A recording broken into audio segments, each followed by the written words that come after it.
Simcoe, Muskoka. When I last spoke on Monday with you, we had a total of 318 reported cases. So as of today, we have 344 reported cases. And this includes one duplicate record that was removed yesterday. So we have also, I regret to inform you, of 5 additional COVID deaths. They've all taken place in long-term care facilities. One was in Bradford Valley, and 4 were at Owen Hill. I would like to express my condolences for the family members of the deceased and for your loss. We have information on our line list for only 2 of these. The other 3 will be on our line list within a day. The passing of the resident in Bradford, we don't have any more information at this time, but we certainly will have it later on. And two of the residents who passed for Owen Hill are also not on our line listing. One is a male in his 60s who passed at RVH on May the 4th. One is a man in his 70s who passed on May the 3rd, and a man in his 90s who passed on May the 3rd. And there was an individual who passed on May the 5th, and we don't have any information at this time about that individual, but we certainly will have that for the next time that I speak with you. We've had 26 new cases, so 9 of these occurred in long-term care facilities. So 8 of them occurred in Owen Hill. So they have a total of 10 cases reported previously. So therefore, we've got a total of 18 cases in that facility. So one of the new cases is a staff member, making a total of 9 staff, and 7 are residents. I'm just checking my numbers here. I'm going to have to correct myself. We have 7 residents, so therefore a total of 21 residents, therefore a total of 30 people affected in that facility to date. We've got a new outbreak at Muskoka Traditions Retirement Home. One individual, a resident, female in her 90s, who's hospitalized at the Muskoka Algonquin Health Care Center.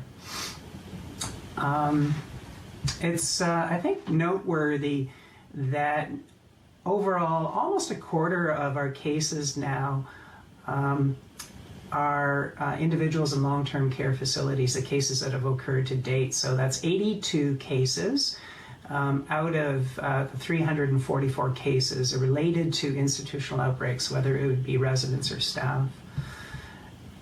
We've also had, since I last spoke to you, 17 additional community cases.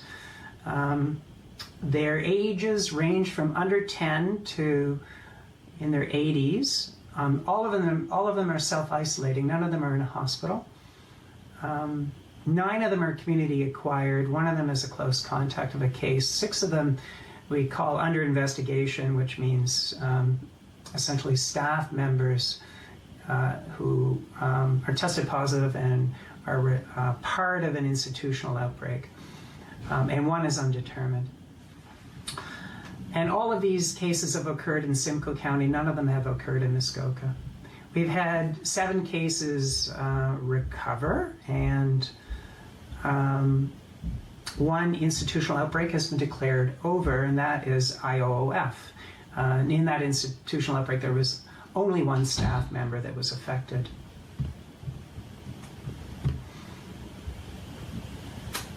Turning my attention to more information about our institutional outbreaks, we have currently 8 COVID institutional outbreaks happening in Simcoe, Muskoka. 7 of them are in long-term care facilities or retirement homes, and 1 of them is in a group home. The one that I'd spoken to before in Bradford, West Gwillimbury, and that I've declined to provide the name because of the size of the facility and the potential for a breach of privacy. So if I go through the names of the long-term care facilities, it's Bradford Valley, Woods Park Care Center, Owen Hill Care Community, Bayview Retirement Home, Whispering Pines Retirement Residence, Allendale Station Retirement Residence, and Cartwell Muskoka Traditions Retirement Residence in Huntsville, which is the newest one declared on May the 4th. If I look at the details of those outbreaks, so Bradford Valley, we have a total of 42 laboratory confirmed cases. 11 of these are staff and 35 of these are residents. They've had a total of 10 deaths, which is up by 1 from the last time I spoke with you. 1 individual hospitalized, others that are ill, quite severely ill. And we do have ongoing staff support from South Lake Regional Hospital in that facility. We've tested all the residents and all the staff on the premises, and apart from the individuals that have already identified that have tested positive, the rest have come back as negative. Woods Park in Barrie has 2 positive staff cases, which is unchanged from the last time that I reported.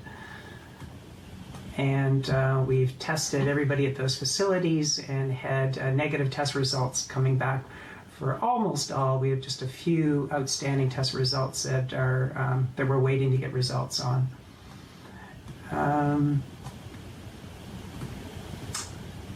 The group home in Bradford that I spoke to, everybody that works or resides at that facility has been tested, and results have come back as negative, apart from the 1 individual, the case, the resident that's affected. Owen Hill Care Community, we've had 4 deaths among the residents. As I've reported today, we've had a total of 30 positive cases, 9 staff member, which is up from 8. We've had 21 residents, which is up from 14 when I last spoke with you. Sorry, I'm just working my way down. Okay, Bayview Retirement Home in Wabashine has had 1 positive staff case, which is unchanged from when I last reported, and 1 positive resident case, which is unchanged from when I last reported to you. Whispering Pines Retirement Residence has 1 positive staff case, which is unchanged from when I last reported, and 1 positive resident, unchanged from when I last reported. And we're going through the process of testing that facility and getting results back. Allendale Station Retirement Residence in Barrie has had 1 positive resident case, which is unchanged from when I last reported, and no other individuals. And universal swabbing of the facility started today, so we're working through that process today. Cartwell Muskoka Traditions Retirement Residence in Huntsville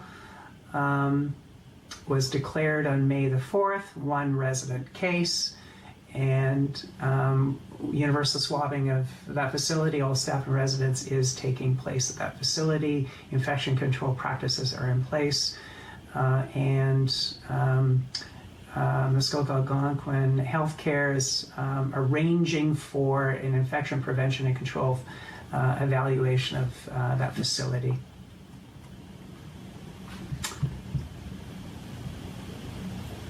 If I turn your attention to our health stats site, it, as always, provides a total number of cases, 344, with 175 recovered to date, 7 hospitalized, and 24 deaths. Of course, there's a link to the map that I always invite people to have a look at, so you can look at the details about each individual municipality in order to get basic information on the case count for each municipality. If you look at our table about the age range, the two age groupings that with the most cases are 35 to 64, followed by 65 years and older.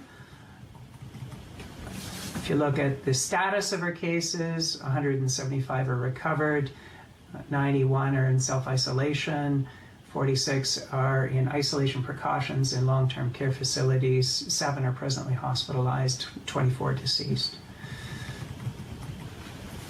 If you look at how people acquire their infection, the largest grouping is community acquired, 118. And so I think it's important, as always, to note that community transmission continues to happen, and therefore people need to exercise their precautions. They have to do their physical distancing. You have to maintain your 2-meter setback from other people. You need to avoid crowds and do frequent hand washing. And if you develop symptoms, you need to put yourself into self-isolation and seek assessment. Contact the assessment centers. And they are testing the great majority of people who are contacting them. So you should be able to get a test if you contact the assessment center if you have symptoms. Or anyway, certainly I advise that people be tested because it's very helpful to know your status. It's helpful for us because then we can follow up and make sure that all is well for you going into self-isolation, and that the contacts that you've had would be contacted by us in order to be put into self-isolation and help break the chain of transmission, help keep the curve, the epicurve flattened. We are managing to do that. I think we're still getting cases, though, still getting community transmission. I think it'll be a time yet before we truly bring this down, so that there are fewer and fewer cases each day. We need to be continuing with control, continuing to be mindful of these practices that everybody's got to employ. I think people need to be careful about going out.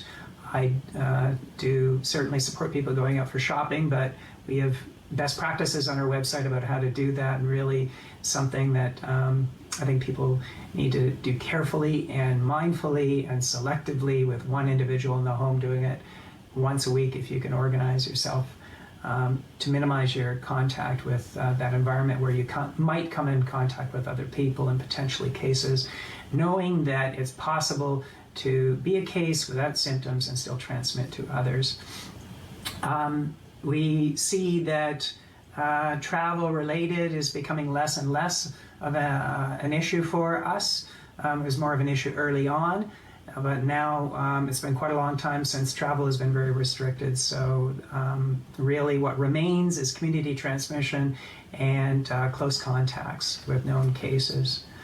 And when we look at our epidemiological curve, we see that flattened curve. It's not rapidly going up, but it's also not going down in any kind of a steady way. So we need to continue with our controls. If I turn my attention to my questions from the media and from our look at what's trending in the media, one thing of note is that the Premier the government, the province has announced an extension of their emergency order till May the 19th, and that public schools and parks and conservation areas, reserves are announced to be closed until May 31st. We do note also, though, that there is the announcement of some businesses being opened now with the control measures, the physical distancing in place. So curb pickup is a common theme for the operations of these businesses, maintaining physical distancing and the hand washing and the cleaning of surfaces, the requirements that the province has put in place for these businesses to be operating. And so they, as of Friday, would include hardware stores and safety supplies, Actually, the hardware stores and safety supplies would be opening up on Saturdays, and garden centers and nurseries would be opening up on Friday. They would also be allowing more construction site work with regards to housing. We've seen with the media scan some concerns about people inappropriately mixing solutions together to use as cleaning agents, such as bleach and vinegar. So if you mix bleach and vinegar together, you will get a toxic gas that is released that is harmful and caustic to the lungs, and so people should not do this, and we very much recommend that instead people, I'm going to correct myself there, ammonia. People put together ammonia and vinegar, that they will get that chemical reaction happening. So people should, I think the bottom line is people should not be mixing their own cleaning solutions. You should stick to commercial products that are safe. If you look at our website under how to shop safely, under COVID-19, you'll find some information about safely using hard surface disinfectants. We've had some questions about declaring outbreaks for long-term care hospitals and group homes, and how do we determine a setting is in an outbreak. So with regards to long-term care facilities and retirement homes, we've received direction from the province that a single case identified among a staff member or a resident constitutes an outbreak. And this is very stringent. It's more stringent than our usual approach in other settings. But of course we're abiding by it. So therefore we're much more likely to declare a situation an outbreak for long-term care. If you have a single staff member, we were required to declare that as an outbreak. With regards to other settings such as hospitals and group homes, we are continuing to use our traditional practice, which is evidence of transmission on site, evidence that a person in that premise has become infected because they're there, because they're there as a patient, or in the group home a resident, potentially staff members as well, if there's evidence of transmission on the premises at those facilities. So that's a different test from having a single case at the premise. There's a potential for a staff person, for example, to be identified as having a case in, say, a ward of a hospital. And at that point, we're not necessarily declaring an outbreak. What we are doing instead is enhancing surveillance and testing in that environment to see if there is evidence of transmission. And if we find evidence of transmission, then we're declaring it as an outbreak. So the testing and the surveillance would happen whether it's in a hospital in that situation or a group home. We've had media inquiries with regards to Waypoint Hospital, in that their published newsletter indicated that they had a staff who was tested positive, and the question was that an outbreak? Did we need to declare that as an outbreak?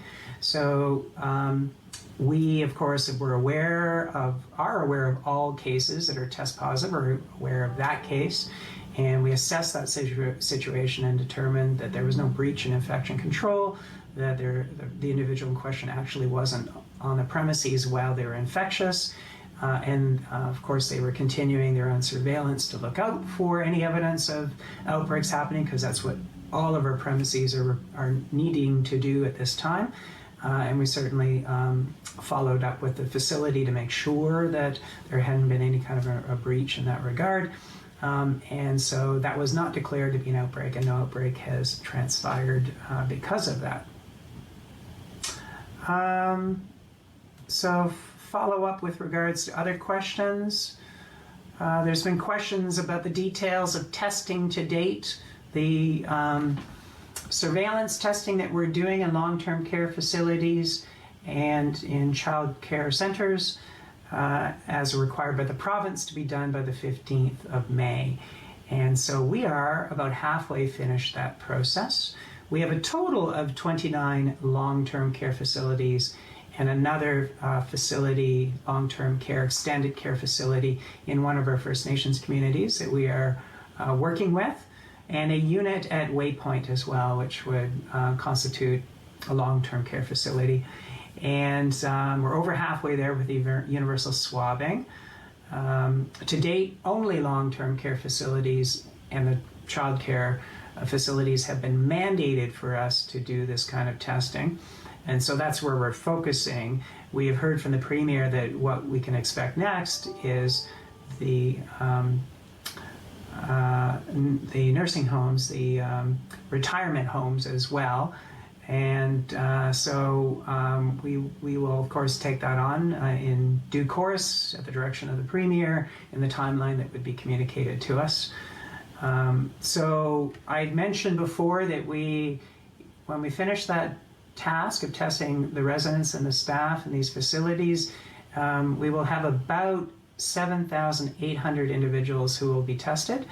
And so to date, we've tested 1,729 residents and 1,823 staff. We've also tested 4 retirement homes, and the reason for that is because they've been in outbreak. They're part of the facilities that are in outbreak that I've already spoken to. And so 292 residents and 162 staff have been tested to date. We've started up testing another 3 facilities which aren't completed. And so we've completed a total of 13 facilities to date by the end of today, as well as the 4 retirement homes. And so 15 of our facilities are pending. Should also state that we have another 49 retirement homes beyond the 4 that we've tested that will require testing when we learn the timeline that's required for that and when we've finished with the long-term care facilities. So there's a question about Muskoka Traditions retirement home. One of the reporters indicated that they were told the first case was confirmed at the home on Monday, but they're still awaiting confirmation from the health unit on how the testing will proceed at this residence. How long does such a process take? Have staff at the home been tested? Have other residents? When do you anticipate forwarding this information to the home? Is there still waiting 24 hours following the initial confirmed case? So the testing of the residents and the staff at Muskoka Traditions took place this morning, and at 11 o'clock, all the staff and the residents that were present at that time were tested. And then community paramedics will continue testing or complete the testing of the remaining staff who are anticipated to arrive later today.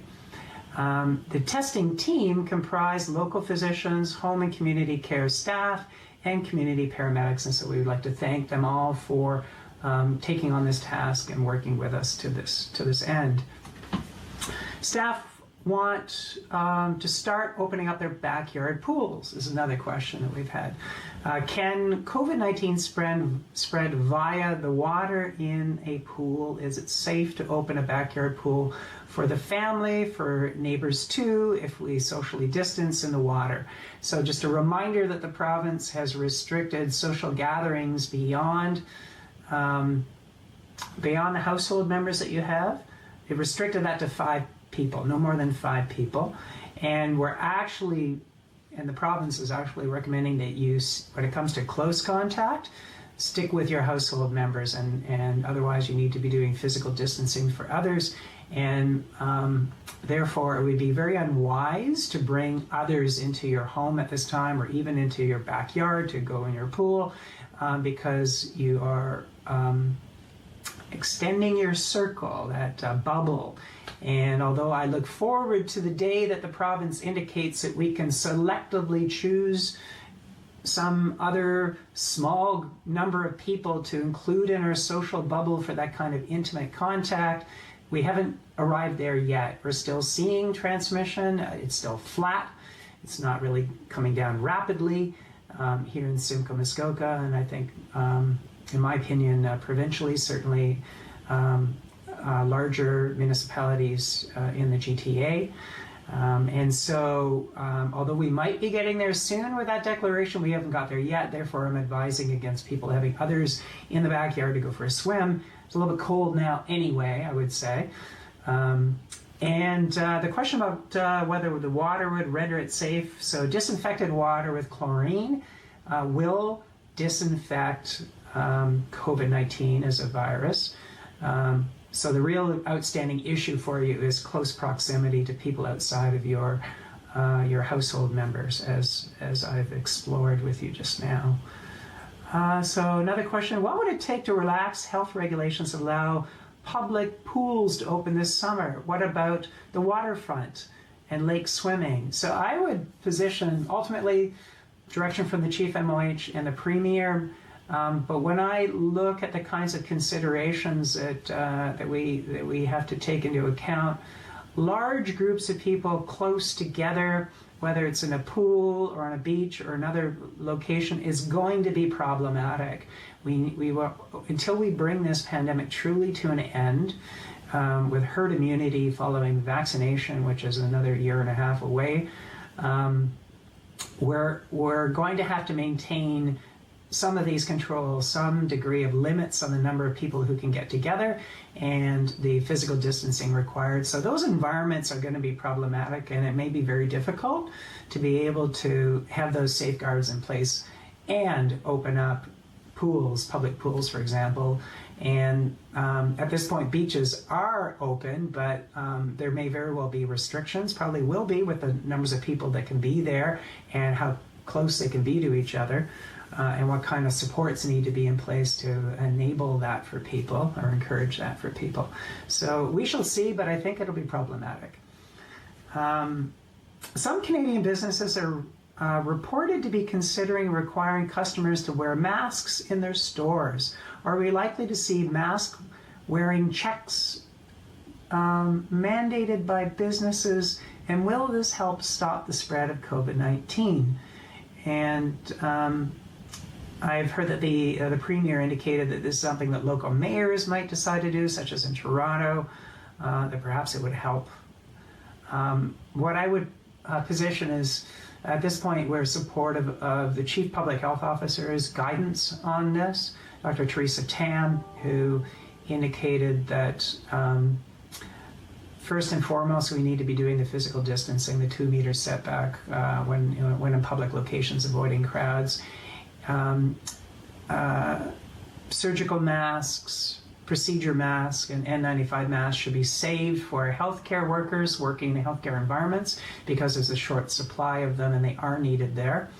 Therefore, for people in the community, if you find you're in a situation where you cannot effectively and consistently social distance with the 2 meter setback, you might consider the value of a cloth mask, homemade mask, in that may help reduce transmission from the wearer to other people. There's not good evidence that it would protect the other way around, that if you wear it, you're protected from other people, but it may help to avoid transmission from the wearer to other people. And keeping in mind that you can be asymptomatic and be a case and transmit to others, that has some value. And I would also say, though, that you need to be mindful of the downsides. You can't falsely rely on it. You still need to be doing the physical distancing, and you need to be careful about putting it on and taking it off. When you've been using it, you could contaminate your hands while taking it off and then inadvertently infect yourself by touching your eyes, or contaminate surfaces that you touch that could lead to other people becoming infected.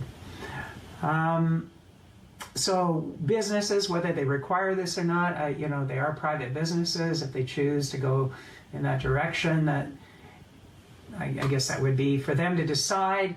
What I would want and what we would insist on is that they have the kinds of practices in place that the provinces identified in their guidance to businesses to encourage and support people with physical distancing when they're using the premises, and restricting the number of people that are on the premises to make it safe.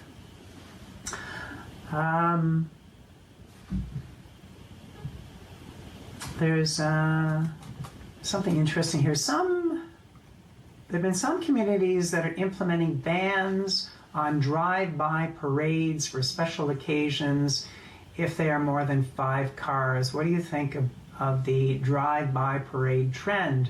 There have been examples of upward to 50 cars participating in them, with Mother's Day coming up. Do you have any recommendations when it comes to these parades? So I guess I would have a couple of thoughts. Certainly I can see that people are looking for ways to socialize, and they're looking for ways to be connected and meeting our very basic need to be in touch with those we love, right? And so I can see that this is coming from that place. If people want to arrange a party for their children, they're desperate to see their friends. I can see why people want to do this. And I think that if people are mindful of the infection control that's required, they can't be congregating out of their vehicle with, within 2 meters of other people or in crowds more than 5, or they're putting themselves at risk. So if there's congregation out of the vehicle like that before or after the event, that could be an issue.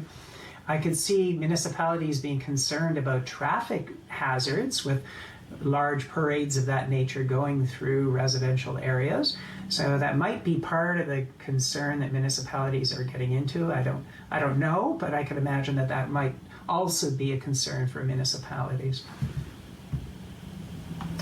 What do you make about the community response of making face shields, sewing gowns and caps, and tribute acts such as pipers playing in their driveways at night, and local pilots doing flyovers of the hospital?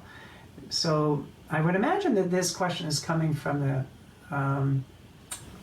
the sentiment of people wanting to do something for their community, wanting to do something for each other, trying to overcome that social and physical isolation that we all experience, and trying to contribute to the response of the community to COVID, trying to help bring it all to an end. I think that it's marvelous that people want to contribute in that way, and certainly natural that people want to be connected. And so if they're, I don't know, doing some kind of musical entertainment that's in their driveway, but it's distanced from others beyond the 2 meters, that there's no infection control issue with that.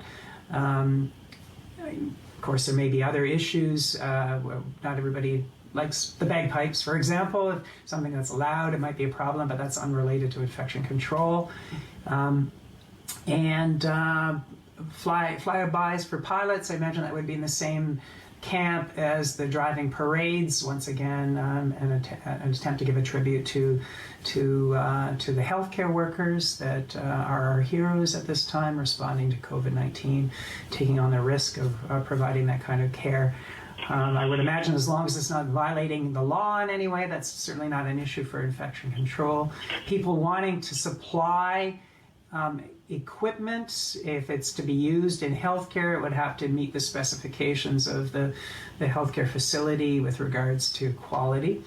And so they would have to be aware of that, make contact with those facilities about what's required. Back to my point, I think that the spirit of this is for people trying to contribute in some way to our response, and I think that's a good thing. So I think I've covered my ground, and at this point, I had one more fact I think that I would relay to you, and that is the deaths that have occurred to date. I'd mentioned that about a quarter of the cases that have occurred to date are affiliated with long-term care facility outbreaks, and 13 of the 24 deaths, which is just over half of our deaths, are also attributed to our long-term care facility outbreaks, which is in keeping with the provincial and the national trend. So at this point, I'd be happy to take questions. Thank you, Dr. Gardner. We'll start with Mandy Webster from Rogers. I actually don't have any today. Thank you very much. All righty. And okay. James Bowler, are you still on? Thank you, what? Okay, we'll move on to Ian McLennan from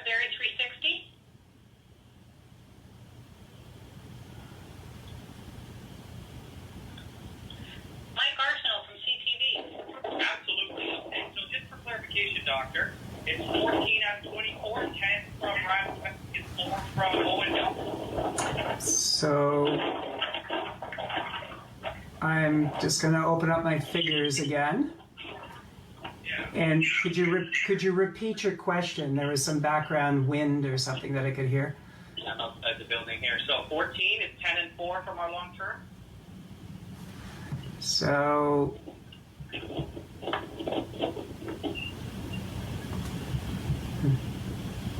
just want to be sure that I've got this correct for you. Correct.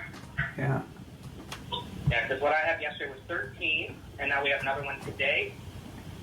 And that would be 14, 10 at Bradford Valley, and 4 from Owen Hill. Yeah, we've...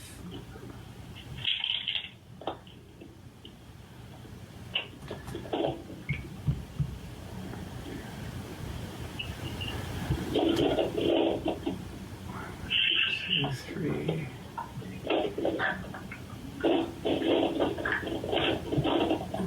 We've had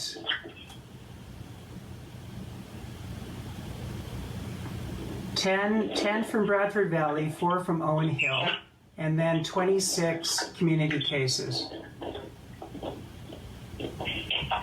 Sorry, 10, I'm going to repeat myself. 10 from Bradford Valley, 4 from Owen Hill, a total of 26 cases.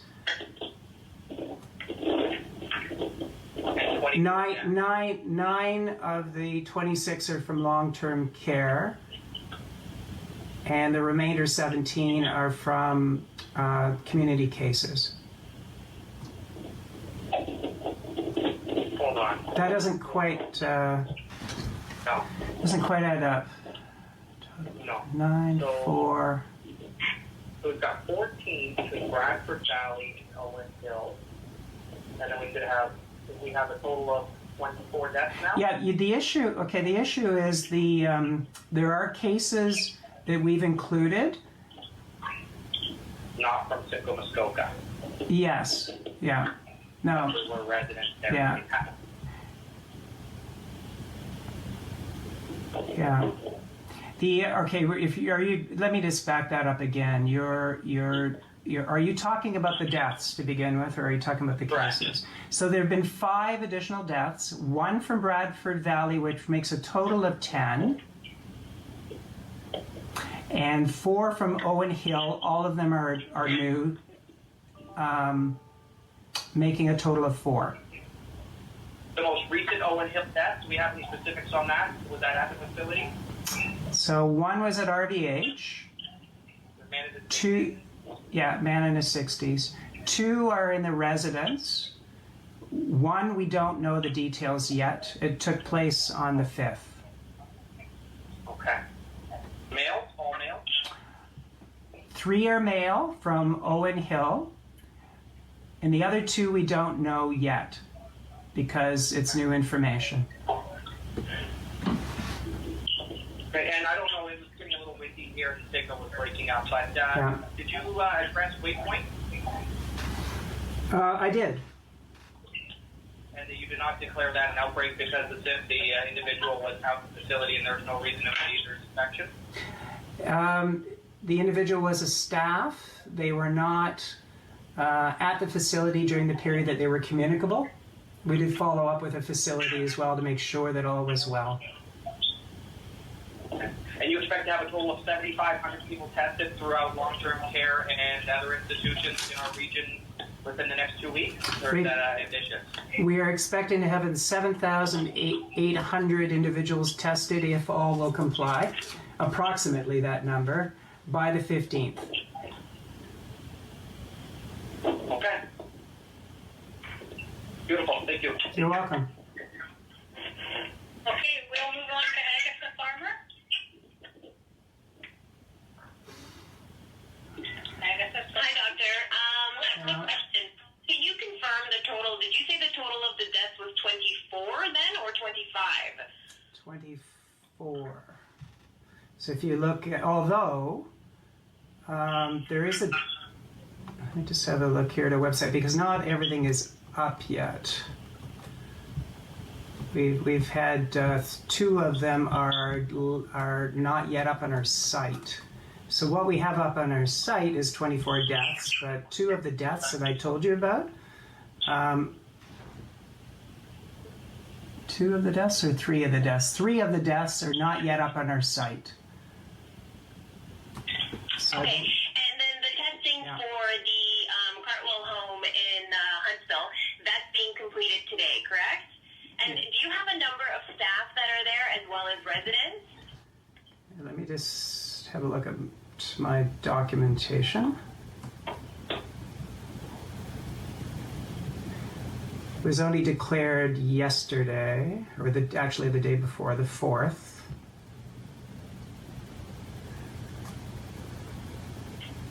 The facility has 76 residents.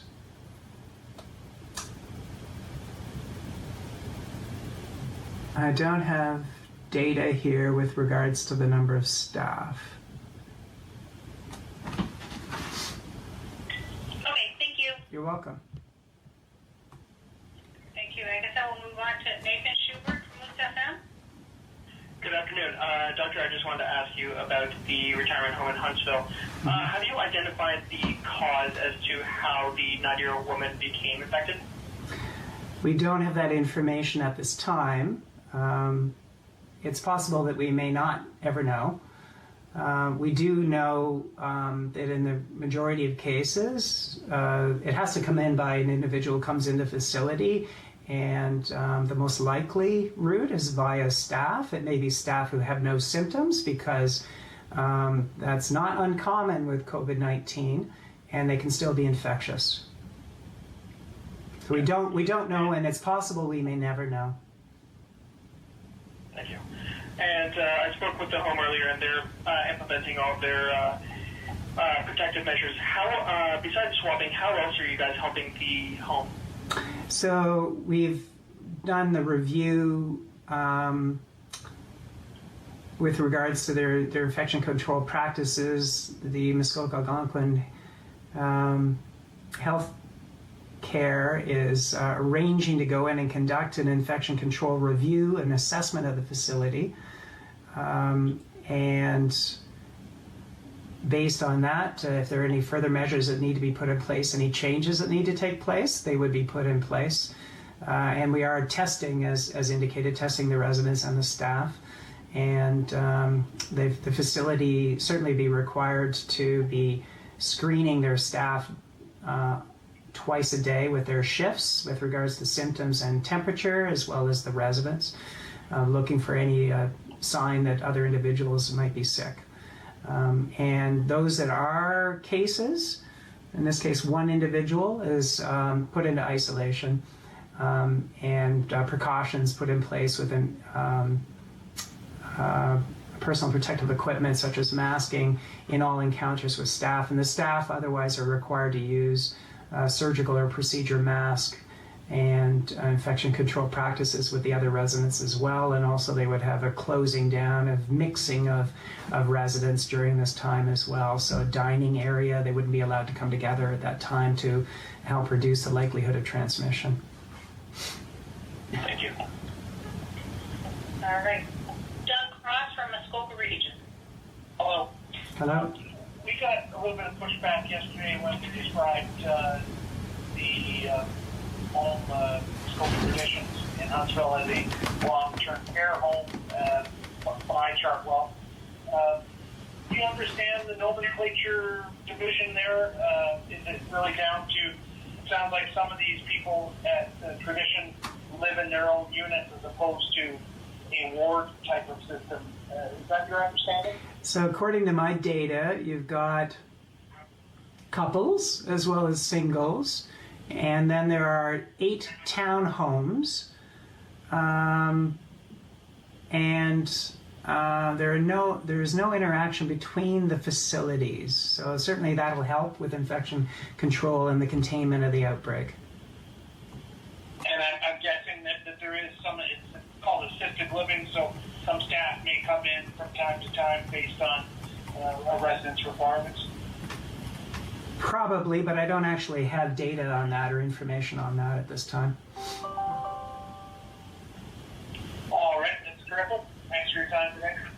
You're welcome. Thank you, Doug. Move on to Dana Goldfinger from Global News.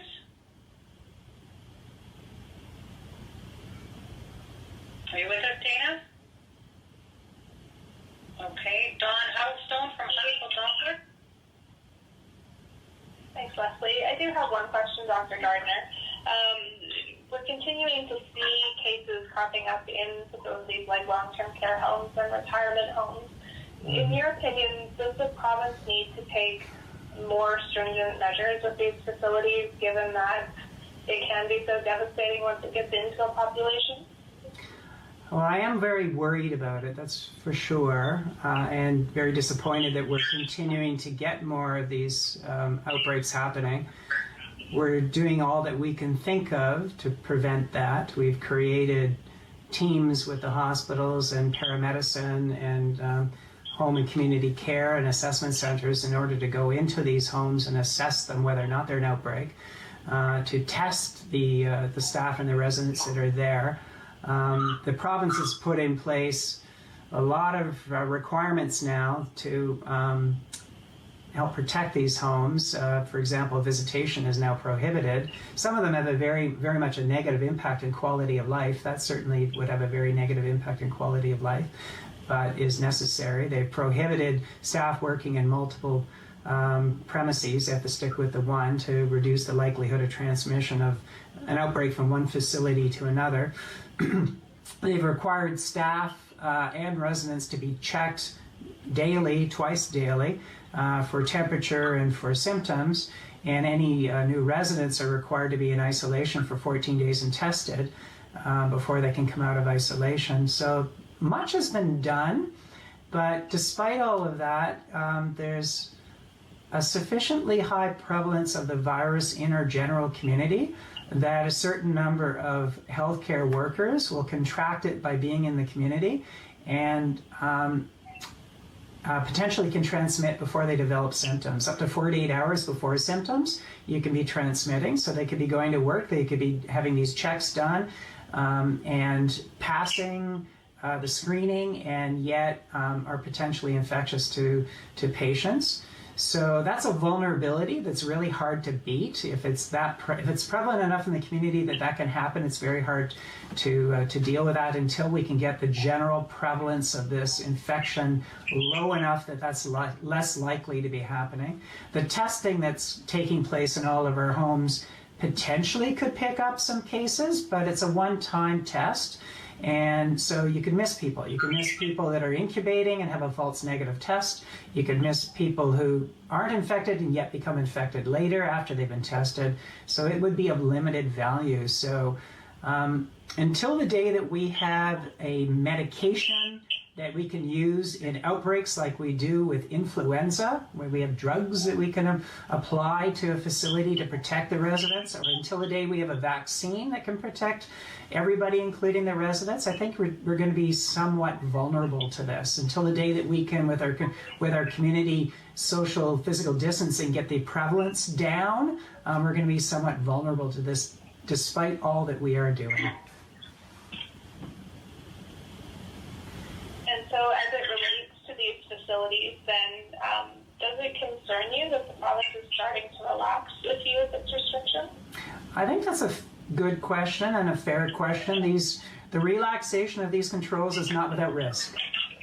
We continue to have transmission, and so they need to be very cautious about what they relax and how they do it, and the kind of monitoring that needs to be in place to look for failure of infection control and a rising of cases again.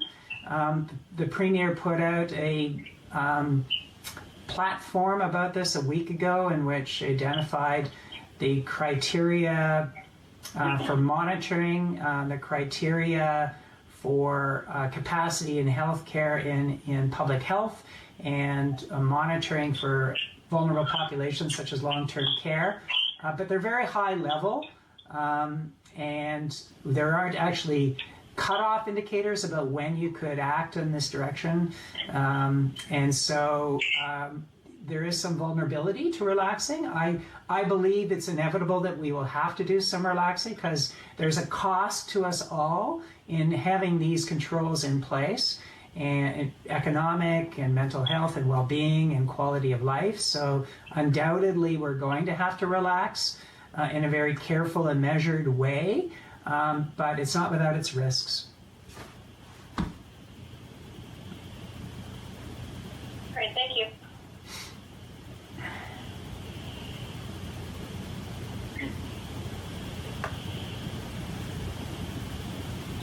So, Erica Engel calling from today. Yes, hi, Dr. Gardner. I just want to clarify the number of total deaths in the region. The website, the health unit website, has 24 yes, deceased reported, and Yes. you're saying that there are 3 more on top of that aren't listed yet? that is correct. And the 3, you said 1 is from Bradford Valley. Yes, The website already lists 4 from Barrie. yeah. So where are the other 2 unlisted from? So we've got 1 in Bradford Valley. They actually should have a total of 10, but 1 is not yet on our line list. And then Okay. with Owen Hill, there are a total of 4 deaths, but only 2 of these are on our line list at this time. Okay. I think there are actually, Barrie lists 7 deaths on your line list. So that would be the community of Barrie, if you're looking at the map. Yeah. Okay, because we've had deaths in the community as well, not associated with long-term care facilities. Right. I thought there were 3 of those and then 4 related to long-term care. But perhaps you could just... What I would do, I appreciate your question. We'll have another look and make sure that it all adds up. Okay, thank you. Okay. The other question I had is the cases that are listed as undetermined. Is that always going to be a long-term care staff if they're listed as undetermined Yes. transition? Yeah, we do have definitions for our categories on the Health Stats website, and they are staff who are in facilities and outbreaks and staff cases in those facilities. And the reason for that is that we can never be completely certain that they might have acquired their infection in the community rather than part of the outbreak. But anyway, you do have a definition there that could really pin it down to that. Okay, thank you. And then finally, the community-acquired cases. Are you noticing any trends in people's behaviors that have a community-acquired case? Are they doing everything except maybe like grocery shopping once a week? So maybe they're getting it at the grocery store. Are they gathering? Do you know? I've actually raised that question with my staff, and at this point we don't have a clear picture of it, but I think it's an excellent question because it really takes you to the idea that perhaps there's something specific that's happening in our community that we could address with public messaging or otherwise. So we'll have a look at the data and we'll see if we can clarify that. I've had that question before about a specific municipality, and in that instance, we went down to a more geographically defined look, at the little communities within and identified whether there was a cluster and gave back some information about that. So taking that question and applying it broadly, I think it's a good idea. We'll have a look and we'll see if there's anything that we can glean from the data. But with the question arising today, I fired it off to my staff and they weren't able to give me a clear answer today on that. I think it'll take a bit more work to see if we can clearly identify that or not. The definition of a community-acquired case is merely one where we couldn't identify a contact that was in their life with a case. So, and otherwise it wasn't explained. They weren't part of an outbreak in a facility, or they weren't travel related. So it's broad, it's wide open. But we'll see if we can make sense of it and see if there's something that could help us. And we'll get back to you on Friday. Thank you very much. Okay. Okay, and Chris Simon from the Barrie Advance. Yes, hi. I too am confused by the number of deaths, just because we reported 23 yesterday, including 3 at Owen Hill. There's one more reported today, which I believe is Owen Hill, and then you said that there's one that isn't on the website right now, which would be Bradford. So that to me would mean 25, but maybe I'm wrong. So I'd appreciate some clarification on those numbers too. So what I've got here with my data is that we've got one at Bradford Valley, which is not on our line listing. One new case at Bradford Valley that's not on our line listing. So they have a total of 10, but one of them's not on the line listing. And then we've got 4 at Owen Hill. All of them are new since I last reported, but only 2 of them are on our line listing. So that leads to 3 that are not on our line listing. Okay. Woods Park, I noticed, came off the list of outbreaks today. Was that a mistake, because you had still included it in the 7 long-term care facilities that you said were under outbreak? So you have a sharp eye. That had just happened. We wanted to give the facility the opportunity to do whatever announcement or communication they needed to do before announcing this, but you picked up on that. Okay. It's good news, but I wanted to give them a chance to do their communicating, but For sure. Okay, so now it is 6 long-term care or retirement facilities that are under outbreak right now. yeah, with that change. Okay. And if you don't mind, we've actually received 2 questions related to COVID-19 from readers, and I was hoping, Dr. Gardner, you wouldn't mind if I just posed them to you. Okay. The first is, do you have any idea when the virus may have first come to Simcoe, Muskoka? And I say that because the one reader said they went to hospital back in January, were diagnosed with pneumonia, but the doctor at that time didn't say that it was traced back to the flu, and that was the first time that they had actually brought up the possibility that it might be coronavirus. But do you have any idea how long it might have been around for? Our first detected case was on the 11th of March.